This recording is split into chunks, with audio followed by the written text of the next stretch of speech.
Chapter 1. Lessons of the Welsh Revival.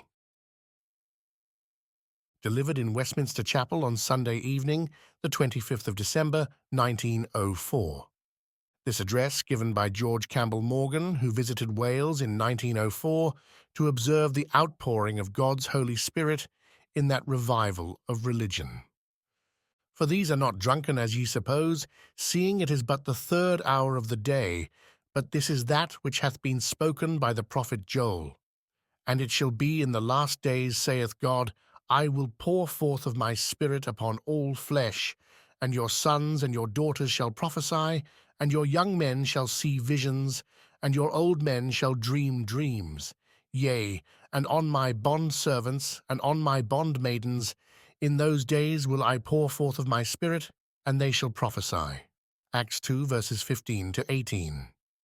I have not read these words as a text, but as an introduction to what I desire to say, as God shall help me, concerning the most recent manifestation of the Pentecostal power. I refer to the great work of God that is going on in Wales at this time, and I trust that something more than curiosity makes you desire to hear of this work, for I am not speaking with any intention to satisfy curiosity. I want now in the simplest way to speak to you, first, very briefly, and as far as it is possible, of what my own eyes have seen, my own ears heard, and my own heart felt. I do this in order that we may ask finally, what are the lessons God would teach us in this day of his visitation? Yet I cannot help reverting, before going further, to the passage that I have read in your hearing. Peter stood in the midst of one of the most wonderful scenes that the world has ever beheld. When men said of the shouting multitude that they were drunk, Peter said, No, these men are not drunken as ye suppose, but this is that which was spoken by the prophet Joel. If anyone shall say to me, What do you think of the Welsh Revival? I say at once, This is that. This is no mere piece of imagination, and it certainly is not a piece of exaggeration. I will pour forth of my Spirit upon all flesh, and your sons and your daughters shall prophesy. Is the promise now evidently fulfilled in Wales? If you ask for proof of that assertion, I point to the signs. Your young men shall see visions. That is exactly what is happening. It does not at all matter that this cynical and dust-covered age laughs at the vision. The young men are seeing it. And your old men shall dream dreams. And that is happening. The vision goes forward, the dream goes backward. And the old men are dreaming of the revival of 1859 and feeling its thrill again. Yea, and on my bond, servants and on my handmaidens, that is, on the slaves and the domestic servants, I will pour my Spirit in those days, and they shall prophesy. It does not at all matter that some regular people are objecting to the irregular doings. This is that. Chapter 2. It is Pentecost continued. If you ask me the meaning of the Welsh Revival, I say, it is Pentecost continued without one single moment's doubt. But for a few moments, let me speak of the thing itself. Let me talk familiarly and quietly, as though sitting in my own room. I left London on Monday, reaching Cardiff at 8:30 that evening, and my friend who met me said to me, What are you going to do? Will you go home or will you go to the meeting? I said, What meeting? He said, There is a meeting in Road Chapel. Oh, I said, I would rather have a meeting than home. We went. The meeting had been going on an hour and a half when we got there, and we stayed for 2 hours and a half and went home, and the meeting was still going on, and I had not then touched what is spoken of as, it is not my phrase, but it is expressive, the fire zone. I was on the outskirts of the work. It was a wonderful night, utterly without order, characterized from first to last by the orderliness of the Spirit of God. But it is of Tuesday that I would specially speak. I was the whole of that day in Clydach Vale, spending 8 hours in the actual meetings and the rest of the time in the company of Evan Roberts, whom God has so wonderfully raised up. When I had been to the evening meeting on Tuesday, I told him I would not come back on Wednesday, and for reasons to be stated hereafter. Let me only say, now in passing, that I am perfectly convinced that we had better keep our hands off this work. I will explain that more fully presently. On Wednesday, we returned to Cardiff, and, in answer to an invitation, Mr. Gregory Mantle and I took a meeting in this Roath Road Wesleyan Chapel, and on Thursday we took 3 meetings, spending 7 hours there. I want to speak of the Tuesday only. It was my holy privilege to come into the centre of this wonderful work and movement. Arriving in the morning in the village, everything seemed quiet, and we wended our way to the place where a group of chapels stood. Oh, these chapels through Wales! Thank God for them! And everything was so quiet and orderly that we had to ask where the meeting was. And a lad, pointing to a chapel, said, "In there." Not a single person outside. Everything was quiet. We made our way through the open door and just managed to get inside, and found the chapel crowded from floor to ceiling with a great mass of people. What was the occupation of the service? It is impossible for me to tell you finally and fully. Suffice it to say that throughout that service there was singing and praying and personal testimony, but no preaching. The only break-in upon the evidently powerful continuity of the service was when someone in the meeting, who happened to know me, said that they would like to hear me speak.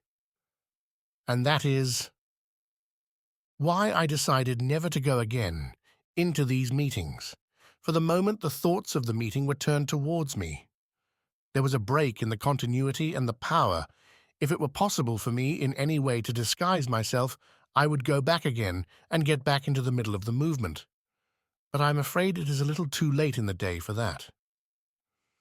Of course I did not move to speak, but when presently it was evident that there was this break, I rose and spoke a few words, urging them not to allow the presence of any stranger to divert their attention, and the meeting moved on, and I was allowed to hide myself again.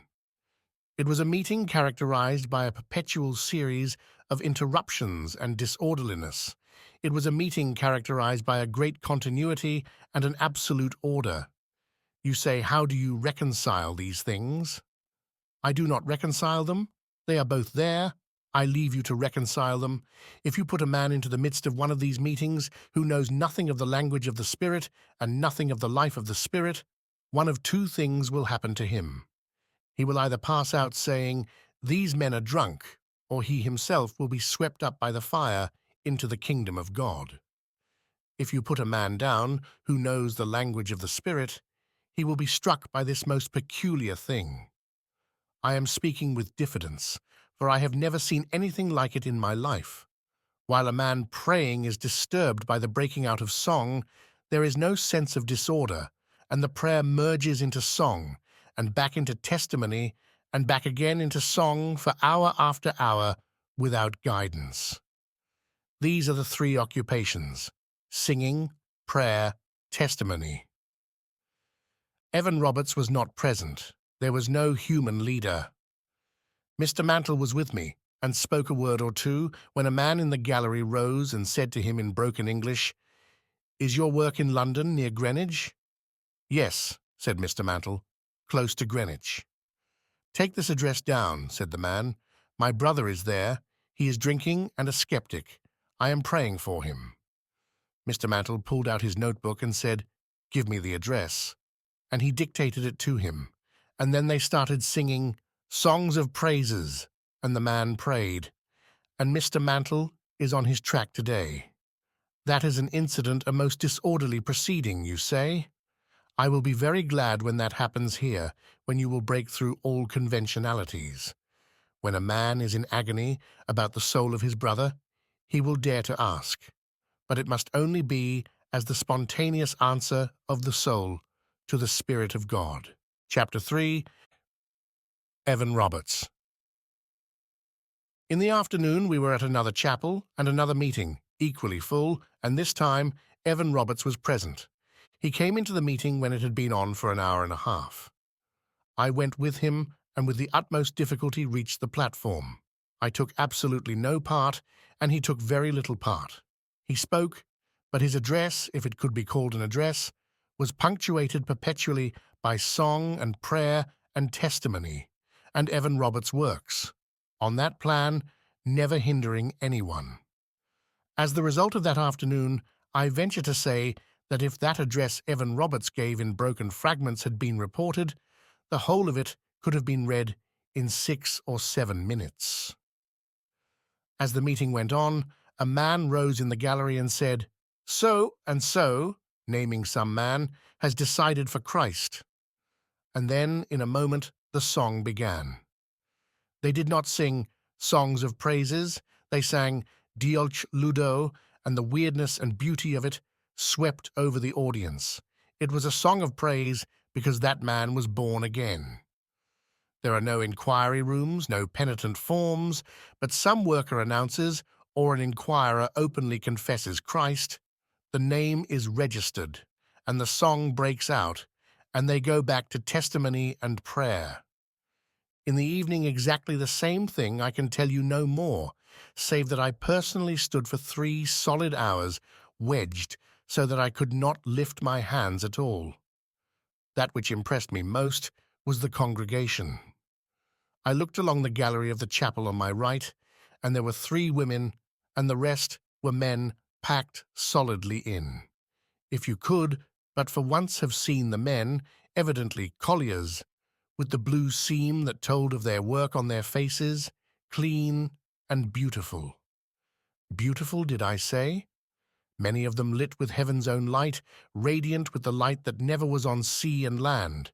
Great, rough, magnificent, poetic men by nature, but the nature had slumbered long.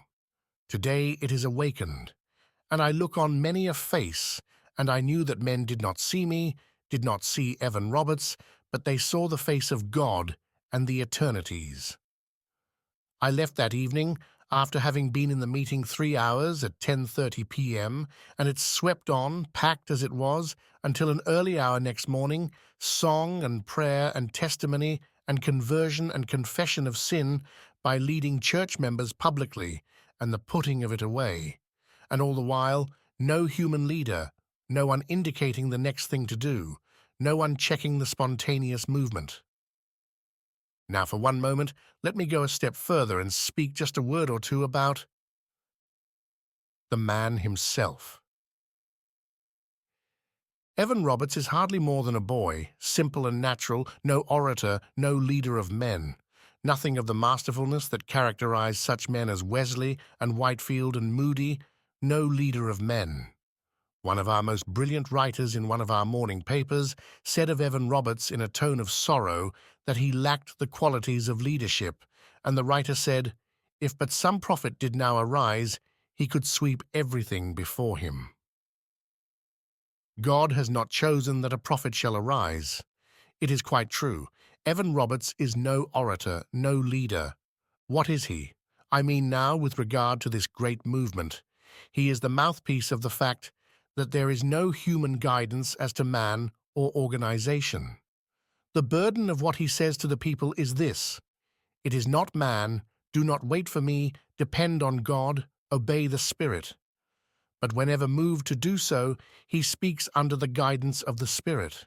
His work is not that of appealing to men so much as that of creating an atmosphere by calling men to follow the guidance of the Spirit in whatever the Spirit shall say to them.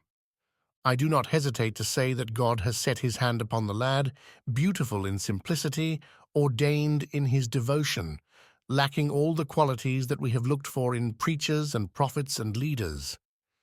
He has put him in the forefront of this movement, that the world may see that he does choose the things that are not to bring to naught the things that are, the weak things of the world, to confound the things that are mighty. A man who lacks all the essential qualities which we say make for greatness, in order that through him in simplicity and power he may move to victory. For a moment, let us stand back and look at the whole thing more generally. Chapter 4. Particularities of this movement. Let me speak of some of the incidental particularities of this movement as I saw it, and gathered information concerning it on the ground.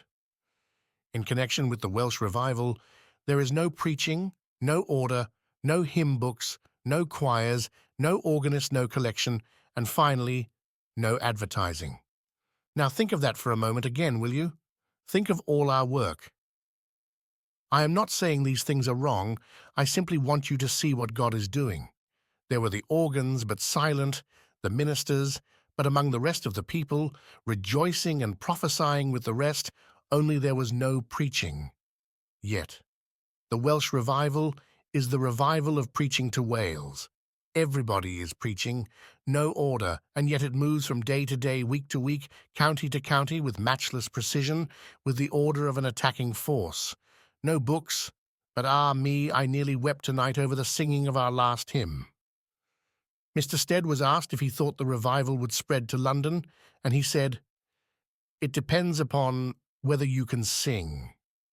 He was not so wide of the mark.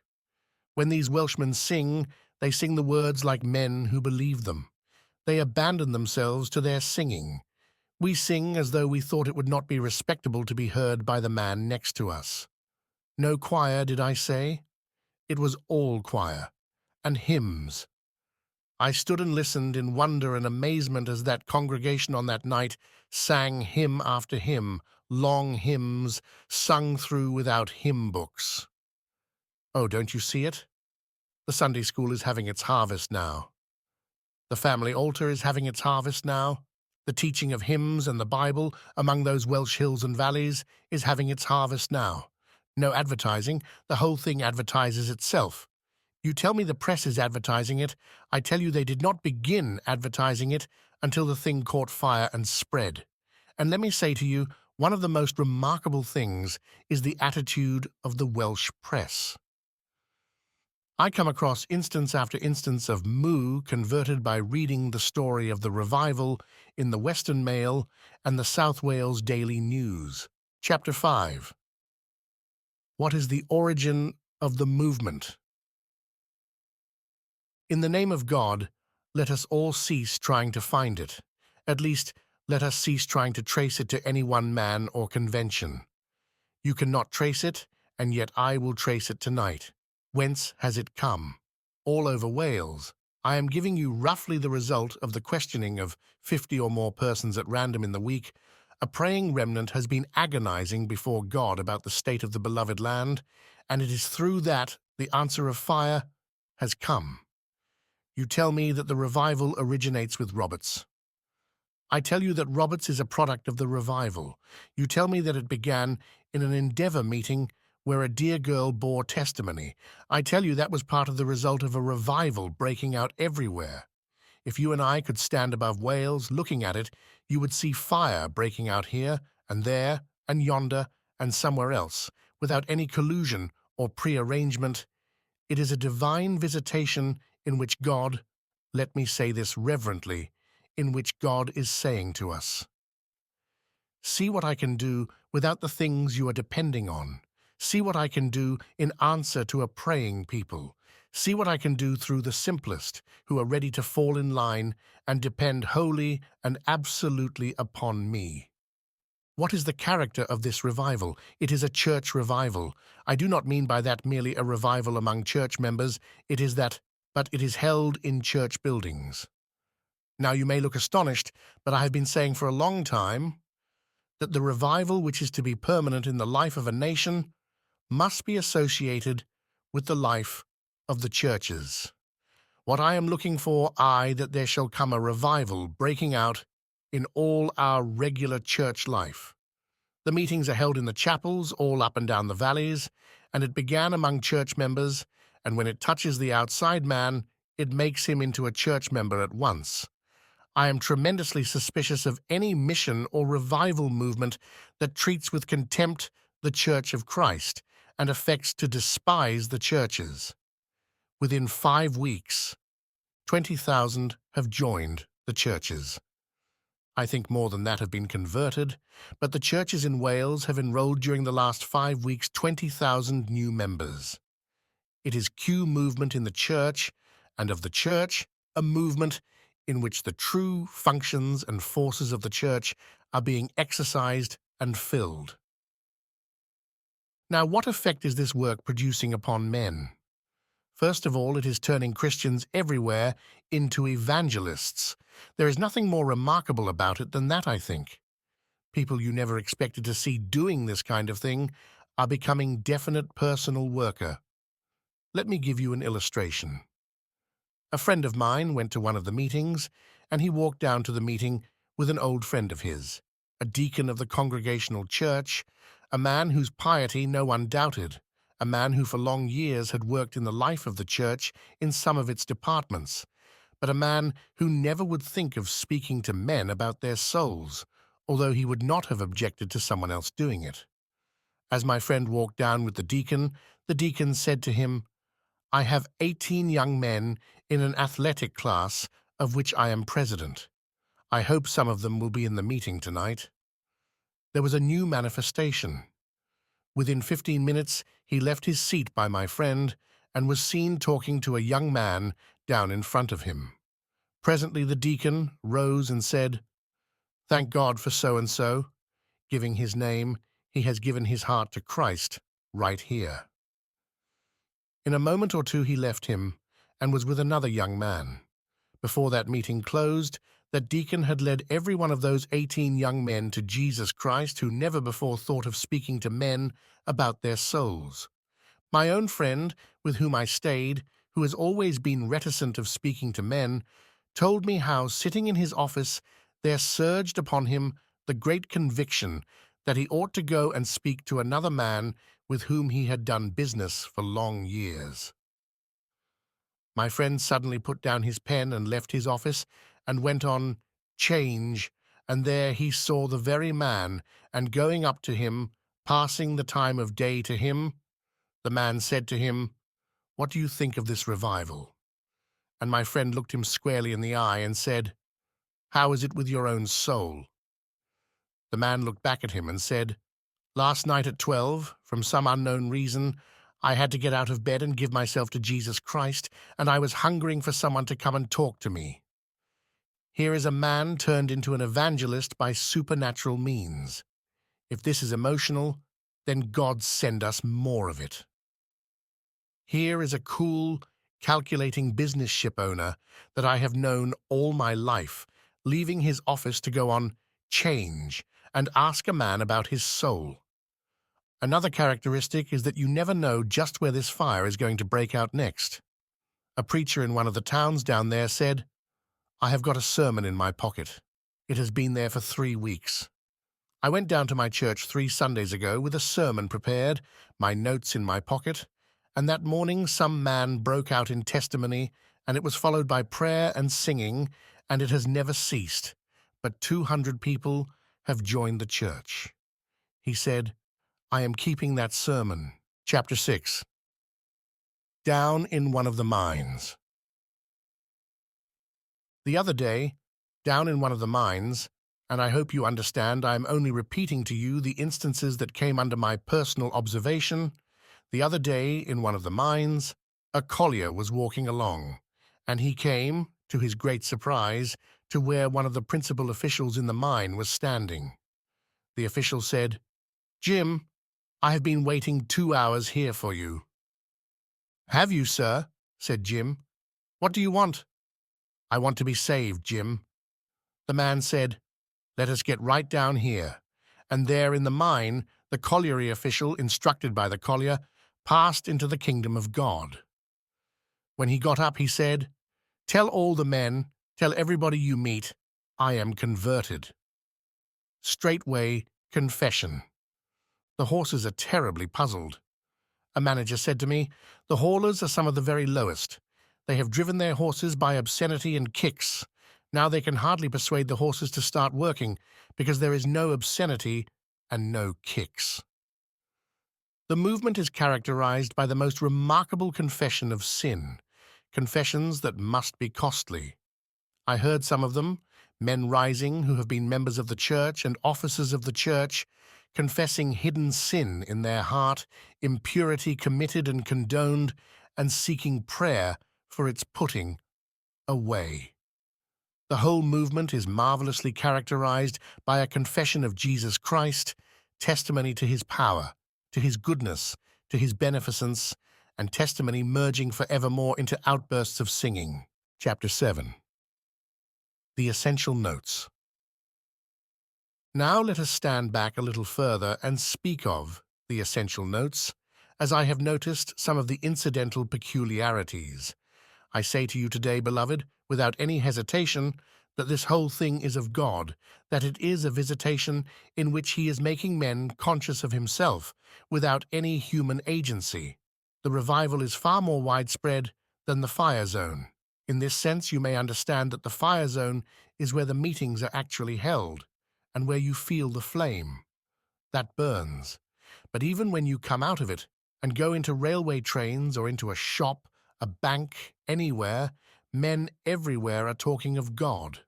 Whether they obey or not is another matter. There are thousands who have not yielded to the constraint of God, but God has given Wales in these days a new conviction and consciousness of himself. That is the profound thing, the underlying truth. And then another essential note to be remembered is this. I have already said that it is essentially a church revival in the broadest sense of that word. What is the church doing? If you go to Wales and get near this work, you will see the church returning to the true functions of her priesthood. What are the functions of the Christian priesthood? Of course, I need hardly stay to say that I am referring to the priesthood of the church, for there is no priesthood in the church separated from the church, and I am not at all sure that God is not restoring to Wales the true functions of priesthood, partly because she refuses to be dominated by any false system of priesthood. There are two essential functions to the Christian priesthood. The first is Eucharistic, the giving of thanks. The other is intercessory, praying. That is all. That is going on. The church everywhere singing and praying and offering praise and pleading with God. Every meeting is made up almost exclusively of these things. Evan Roberts and those who sing with him and those who are speaking in other parts are urging the people to praise, to pray, and the church everywhere is doing it. And while the church is praising, singing plaintively in Welsh such songs as "O the Lamb, the gentle Lamb, the Lamb of Calvary," or while the church is singing of the love of God, men and women are coming down broken-hearted, sin-convicted, yielding themselves to Jesus Christ. It is a great return on the part of the church, under the inspired touch of the Spirit of God, to the exercise of its priestly functions, giving, praise, and interceding. And then it is a great recognition of the presence and power of the Spirit manifesting itself in the glorification of Christ. Chapter 8. The effects produced upon the converts. What are the effects produced upon the converts? Again, I am taking the largest outlook. Two words, I think, cover the whole thing: vision and virtue. Men are seeing things. Oh yes, it is quite cheap and easy to stay at a distance and smile. It is intensely easy for the Lancet to predict insanity. I will tell you something in passing. The insanity that will be produced in Wales by this Welsh revival will be as nothing to the insanity from drink which it will cure. It is intensely cheap and easy for cold-blooded men at a distance, who know nothing of Celtic fire or spiritual fire, to smile at this whole thing, this seeing of visions. But while you smile, these men are seeing visions. They will tell you crudely of them, perhaps, but it is one of those strange things that no man can ever tell of a vision when he sees it really. They are seeing God. Well, but you say that will pass. It is passing. The vision is passing out into virtue, and men are paying their debts and abandoning the public house and treating their horses well. Oh, my masters, did you say the next revival would be ethical? It is that because it is spiritual, and you will never get an ethical revival except in this way. Vision is merging into virtue, and theatrical companies are packing up and going back because there are no houses, and on every hand there is sweeping down these Welsh valleys a great clean river. It is the river of God, and men are being cleansed in personal and civic relationships. We are quite willing to appeal to the coming years about this work, but the evidences are already present on every hand. Tradesmen are being startled by men paying debts, even though the statute of limitations has run out. Tradesmen, you know what that means. An emotion that will make a man do that is worth cultivating, and it is good all the way through. This is very fragmentary, but it must be if a man talks of these things. No man ever yet could describe a burning bush, and I know I have not described this to you. Chapter 9. Our own lessons. Will you let me hold you while I say something to you about our own lessons? First of all, as to Wales itself, and especially to this great district. I am perfectly sure that it will be a good thing for us if we let it alone. By that, I mean that General Booth never manifested his wisdom more than when he packed up and came home, and I love him, and have for years. Any of us that go down there with any thought in our heart we can help, we had better leave the thing in God's hand. To me it is so sacred a manifestation and glorious that I became frightened as it wore on, lest my presence, without any desire that it should be so, should check the great movement. That was why I said to Evan Roberts, I am going away, man, because I will not, so help me God, hinder by 5 minutes this great work. I feel we had better let that thing run. We did not originate it anywhere, and forgive the Americanism, we cannot run it. We had better stand aside and pray, and get ready for what God means to do for us. Chapter 10. The great values of this movement. What are the great values of this movement in Wales? First, the reaffirmation of the spiritual. Secondly, this marvelous union of the spiritual with the practical, this manifestation of an ethical result from a spiritual renewal. Let me say it. I am not at all sure that God is not rebuking our over-organization.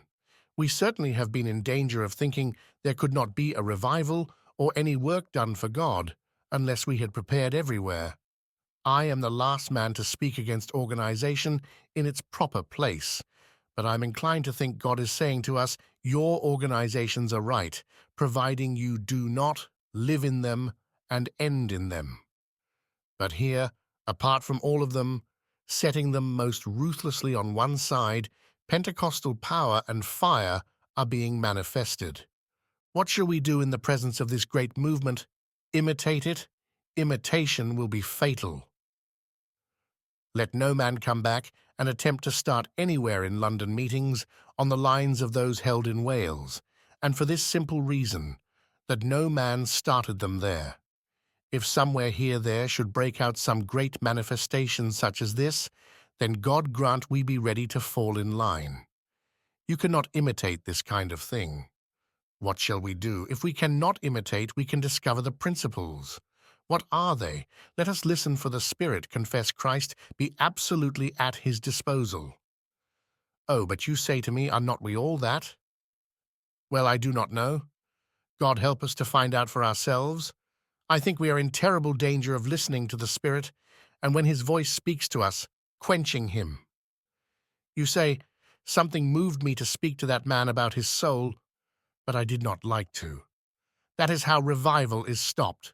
Speak to him, listening to the Spirit, confessing Christ openly, absolutely, at his disposal. Let us in our church work not attempt to imitate the thing afar, but let us prayerfully take hold of every organization and every method and strengthen it. Strengthen it how? By seeing to it that through the organization the Spirit of God has right of way, by bringing your Sunday school class, dear teacher, into a new realm, and instead of treating it as a company of boys and girls you care for very much, that you teach and interest on Sunday afternoons, treat it as a company of souls to be saved. Begin to try and teach along that line, instead of treating our congregations as congregations to be instructed ever in holy things. Treat them as men and women that are to be persuaded to holy things and consecration and Jesus Christ. And in order to the doing of all this, what we supremely need is that we ourselves should be at the end of ourselves, that we should dare to abandon ourselves with some amount of passion to our work. Oh, we have been too icily regular, faultily faultless, splendidly null. What we do need is the abandonment of ourselves to the great truths we know so well, to the great forces that indwell. Let us strengthen the things that remain. And so, now forgive me if I address myself to my own people, shall we not turn ourselves, ministers and staff and officers and all the members, and shall we not say, at least we can now take up this work and make it instinct with new devotion and life, at least we can take hold of the thing that lies closest and put into it the passion of a great devotion. We can begin there. Chapter 11. The Church of God needs three things. The church needs three things. It needs first to set itself to get things out of the way for God. I appreciate the almost puzzled look upon some of your faces. What things? I do not know. All the things that are in his way. Your habit that you know is unholy, your method of business that will not bear the light of day, your unforgiving heart towards a church member. Oh, God forgive that I mention anything. You know, they are in God's way, these things. They must be cleared out. That is the first thing. There may be other things in God's way. Any organization in church life that does not make for the salvation of men is a fungus growth, and the sooner we drop it off, the better. Oh, I know churches where classrooms are so tremendously full, there is no room for a prayer meeting. Are we ready to put things out of the way for God? I think we are. I think that if God manifests himself and men begin to be saved, I do not think there is a guild social we will keep. I do not think there is any bazaar coming on that will hinder it. Oh, if there is anything, we must be prepared to sweep everything out for God to have highway. That is the attitude the church must be prepared to take. Chapter 12. The True Attitude. Now let me say also to the other churches, that is, the true attitude. There is nothing so important as the saving of men, and when the church says that and is ready, God will come. We need then to wait upon him in earnest, constant prayer. Oh, brothers, sisters, pray alone. Pray in secret, pray together, and pray out of a sense of London's sin and sorrow. It is so easy to be familiar with these things until they have lost their power to touch us. Oh, the sin and the sorrow of London! May God lay it upon our hearts as a burden, and out of that agony let us begin to pray, and go forward the moment he opens the door and indicates the way. I do not expect, and especially to young Christians do I say this, I do not expect just the same kind of manifestation. God always manifests himself through the natural temperament, and you can never have the poetic fire and fervour of a Celtic revival in London. But you can have a stern, hard, magnificent consecration and results that characterize your own nationality. Are we ready for God? I feel like apologizing to you tonight for this broken talk. I have talked out of my heart. I have tried to talk of fire that cannot be described. I have tried to talk out of the tremendous sense that God is abroad, and I talk out of the desire that I cannot express, that somewhere, somewhen, somehow, he may put out his hand and shake this city for the salvation of men.